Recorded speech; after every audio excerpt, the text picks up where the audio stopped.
Let's be honest, what we saw from the Lakers in Game 1 and what we witnessed in Game 2 were two completely different stories.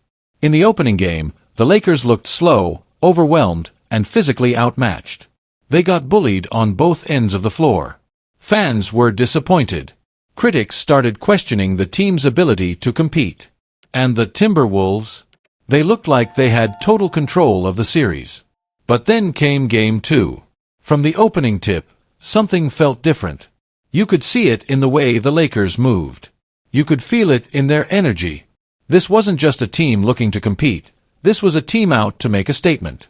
And that's exactly what they did, delivering a powerful 94-85 win to tie the series at 1-1. What changed?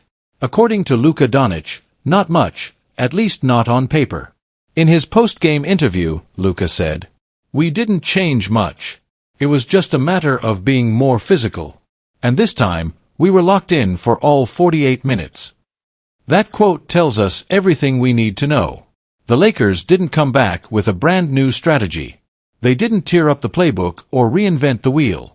Instead, they doubled down on what they already had, but this time, they brought fire, fight, and full-force execution. Let's break it down. In Game 1, the Lakers struggled to contain Minnesota's perimeter attack. The Timberwolves had room to shoot, room to move, and most importantly, room to breathe. But in Game 2, the Lakers closed that space. Their defense swarmed the ball, shut down passing lanes, and challenged every single shot. The result? Minnesota hit just 5 three-pointers in the entire game. Only 20% shooting from deep, the worst three-point percentage by any Lakers opponent all season. And this wasn't just about perimeter defense. The Lakers dominated in the paint. They fought for every rebound, blocked shots, dove for loose balls, and played with a kind of urgency that was completely missing in Game 1. They out-rebounded the Wolves 41-34 and sent a clear message, "You're not going to push us around again." Dorian Finney-Smith summed it up best before the game. He said the key would be stopping Minnesota's three-point volume. In Game 1, the Wolves put up 41 three-point attempts. In Game 2, that number dropped to 25. Mission accomplished. But what really shook things up was how the Lakers handled Anthony Edwards. He looked completely out of rhythm. After the game, Edwards admitted something surprising. "They were throwing defensive looks at me I'd never seen before. I was confused." Think about that. A player like Edwards, known for his confidence and scoring ability, saying he was confused. That's the impact of the Lakers' defensive adjustments. Maybe the overall strategy didn't change much, but the execution added layers that threw Minnesota off. Traps, switches, help defense, weak side rotations, it all worked like a machine. And Edwards couldn't find the answers. This game wasn't just about stats or tactical tweaks, it was about mentality. The Lakers played with urgency. They communicated better. They hustled harder. They didn't wait for the game to come to them, they took it. Now, the series shifts to Minnesota. Game 3 will be on enemy ground, in front of a roaring Timberwolves crowd. The environment will be intense. The pressure will be real. But now, the Lakers know what works. They found a formula: physicality, effort, and locked-in execution, and if they stick to it, they've got more than just a fighting chance. The big question now, can they keep it up? Can this version of the Lakers, the one we saw in Game 2, show up 3 more times? Can they bring the same fire, the same discipline, and the same edge when it matters most? The truth is, this series is far from over. But Game 2 gave us a glimpse of what the Lakers are capable of when they play with purpose. They don't need to overhaul the system. They just need to bring that energy every single night. Because when they do, they're not just a playoff team. They're a dangerous one. As we've seen throughout the series, the Lakers have leaned heavily on small ball, often playing with lineups that feature less size and more speed. This strategy has seen Rui Hachimura playing out of position at center for a large chunk of the games. While this may sound surprising, it's a role Hachimura has embraced, and it's paid off for the Lakers so far. Rui Hachimura has quickly established himself as the best defender in the Lakers' starting lineup. His defensive versatility has allowed the Lakers to match up with Minnesota's key offensive players, including the likes of Rudy Gobert and Anthony Edwards. Hachimura's ability to guard multiple positions, particularly on the wing, has been invaluable for Los Angeles, especially as they try to slow down the Timberwolves' potent offense. However, the Lakers were dealt a blow in Game 2 when Hachimura took an unexpected hit to the face. The injury occurred during a tough battle for position in the post, and it left the Lakers' key defensive player shaken up. Hachimura, visibly affected by the impact, was forced to leave the court temporarily.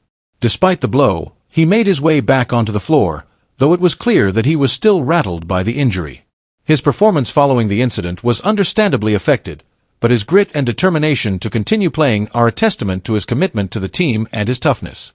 Now, heading into Game 3 in Minnesota, there were concerns about Hachimura's ability to continue contributing at a high level, especially with his critical role on defense. Fortunately, head coach J.J. Redick provided an encouraging update on Rui's status. Redick confirmed that Hachimura will wear a mask for the near future as a precautionary measure. The mask is intended to protect Hachimura from further injury while he recovers from the blow to the face. According to Redick, Rui is fine otherwise, and there are no significant concerns about his long-term health. This is fantastic news for Lakers fans, as it means that Hachimura will not only continue to play but will likely be on the court for his usual minutes, despite the minor setback. While wearing a mask may be an adjustment, Hachimura is a tough player, and it's expected that he will quickly acclimate to the added protection. In fact, Redick's comments suggest that the Lakers are confident that Hachimura's performance will not be affected significantly by the injury moving forward. With the Lakers' small ball strategy in full effect, Redick has opted to use Jackson Hayes for a combined total of 17 minutes across the first 2 games of the series. This highlights the importance of the Lakers' small ball lineup, where Hachimura has had to step up as a makeshift center. His ability to guard players like Gobert, who is a defensive force in the paint, has been vital in preventing Minnesota from dominating inside. Hachimura's defensive awareness and ability to switch onto bigger players has allowed the Lakers to keep their lineup more fluid and unpredictable.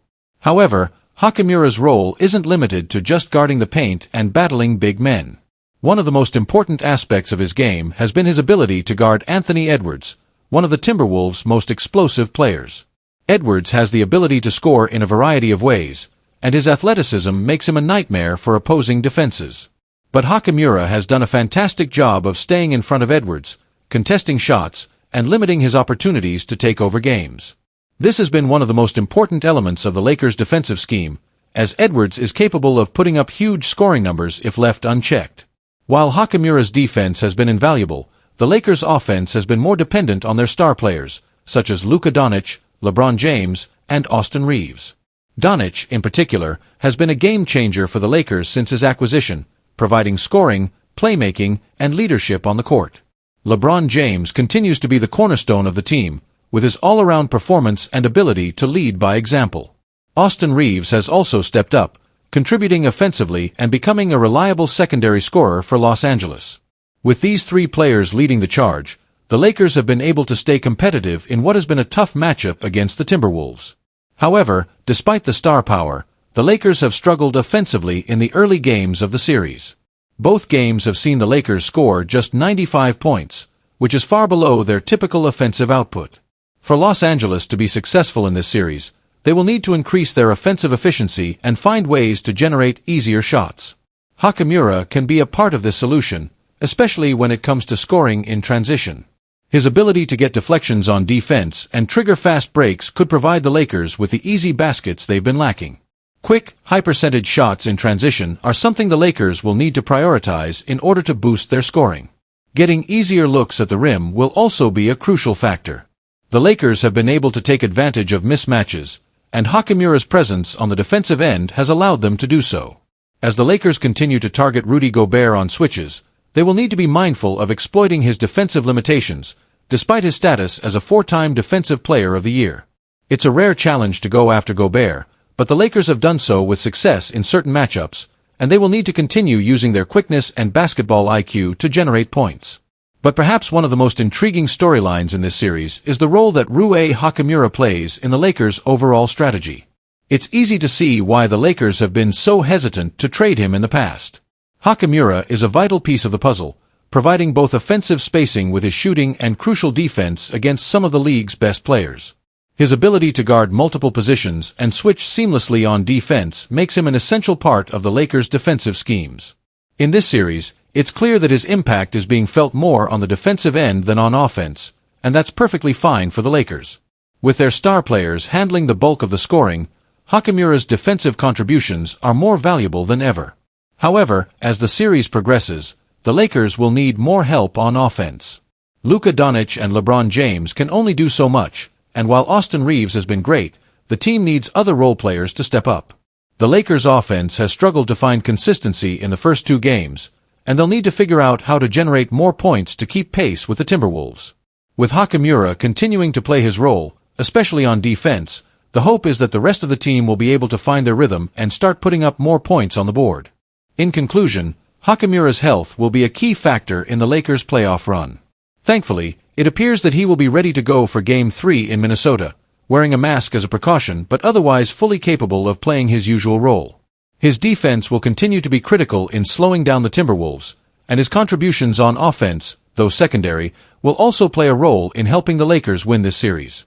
With more offensive contributions needed across the board, the Lakers will rely on their team chemistry, with Hachimura being a vital cog in the machine. The Lakers have a tough challenge ahead of them, but with players like Hachimura stepping up in crucial moments, they have a solid chance of making a deep playoff run. We'll have to see how this series unfolds, but with players like Hachimura in the fold, the Lakers' future looks promising. Could the Los Angeles Lakers be on the verge of a game-changing move? A trade rumor is gaining serious traction, and if it turns out to be true, it could completely shake up the balance of power in the Western Conference. According to multiple speculative reports, the Lakers are exploring the possibility of landing Utah Jazz superstar forward Lauri Markkanen, a $238 million talent who could join LeBron James and Luka Doncic to form one of the scariest big threes in recent memory. Yeah. You heard that right. LeBron, Luka, Markkanen. 3 elite offensive weapons. 1 shared goal, bringing another title back to Los Angeles. Let's unpack this. The Lakers have been solid this season. In fact, some would say it's their best regular season performance since the 2020 title run. Luka Doncic has been everything LA hoped for, a masterclass in shot creation, passing, and scoring. LeBron, at 40, continues to defy father time. And Austin Reeves. He's held his own in big moments.